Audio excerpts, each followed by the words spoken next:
The history of St Mary's Parish, Barolin Street, is intertwined with the establishment of Holy Spirit Church School on Elliot Heads Road.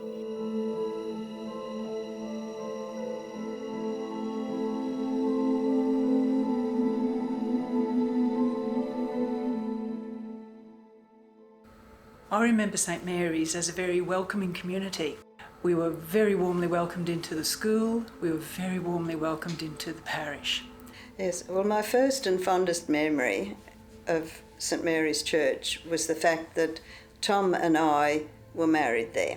Well, I've got many fond memories of St Mary's, but I suppose the fondest ones were always bringing my newborn babies into the church the Sunday after they were born, and always being welcomed by a happy community, happy to see them.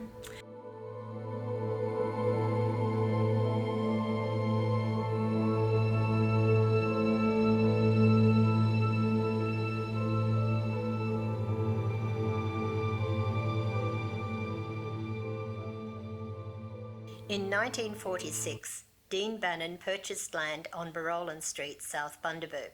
After 1945, the area south of Walker Street was developing fast.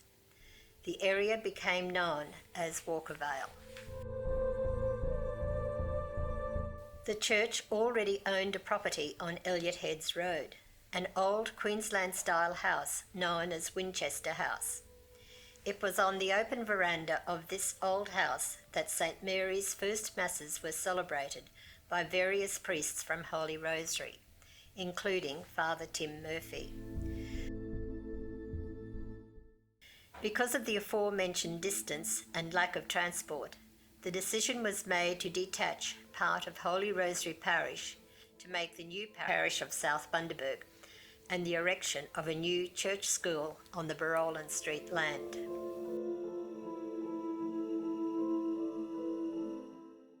Mum couldn't come to church when she first got married until 1952 because she lived way out in the bush and they couldn't come into church. As soon as they knew this church school was being built, that opened up things for her. Bishop Andrew Tynan blessed and opened the building on the 9th of December 1951. The church and school named and dedicated to the Immaculate Heart of Mary. This name was shortened to the affectionate and simple name, St Mary's. Father Timothy Murphy was appointed the first pastor in 1952 and served as parish priest for around 30 years.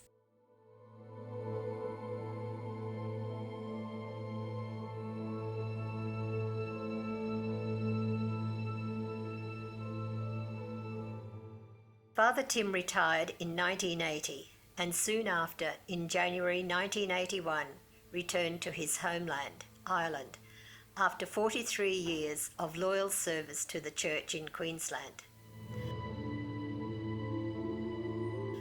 Among the altar boys who served at Mass for Father Tim were Tom Launchbury, John Lynch and John Daly, later Father John Daly. As the surrounding area developed, attendance at the school grew and numbers at Sunday Mass also increased. The room in the church school became too small to accommodate the Sunday Mass goers. The new Church of St Mary was erected on the adjoining land in 1955 at a cost of £10,000 and was officially opened in August 1955.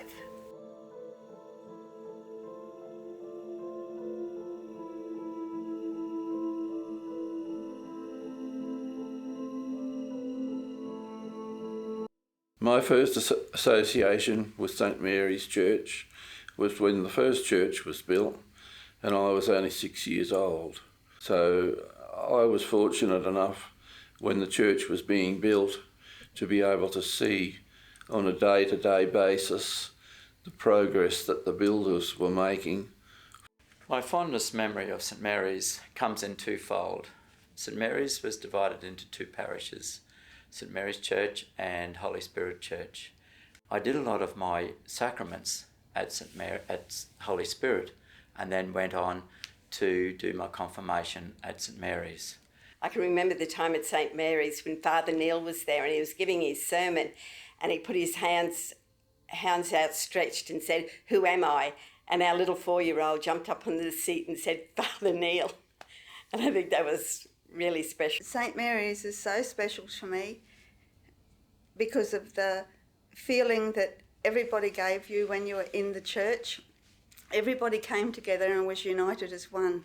My fondest memory of St. Mary's is of Kevin and my wedding day, waiting for the nuns who were singing to come down to St. Mary's Church. All the while, Father Murphy started telling us jokes. Subsequently, our wedding went ahead 15 minutes late. My father was shocked.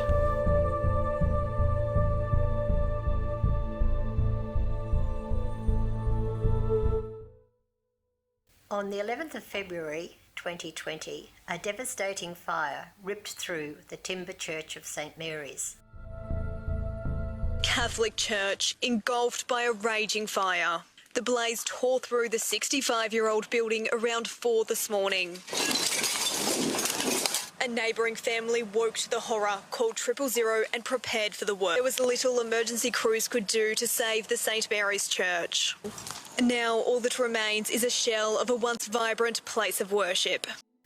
The cross on the outside wall facing Barolan Street, the cross on the front apex of the church, as well as the brass tabernacle door were saved.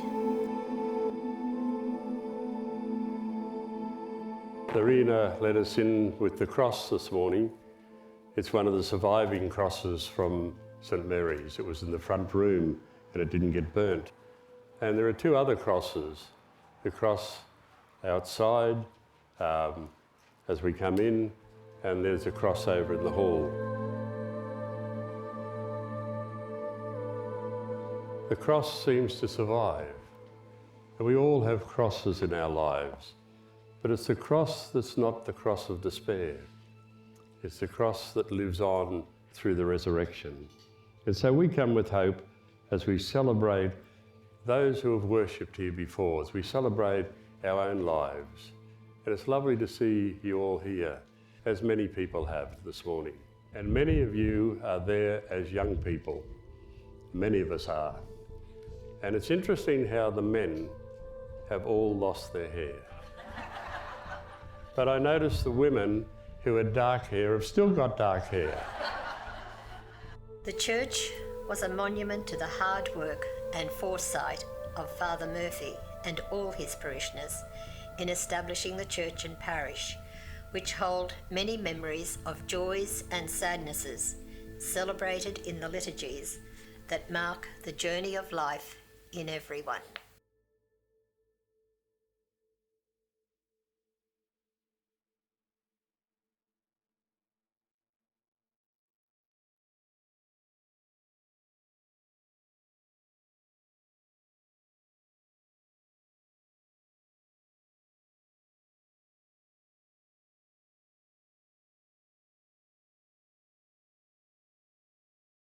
Christ our Lord.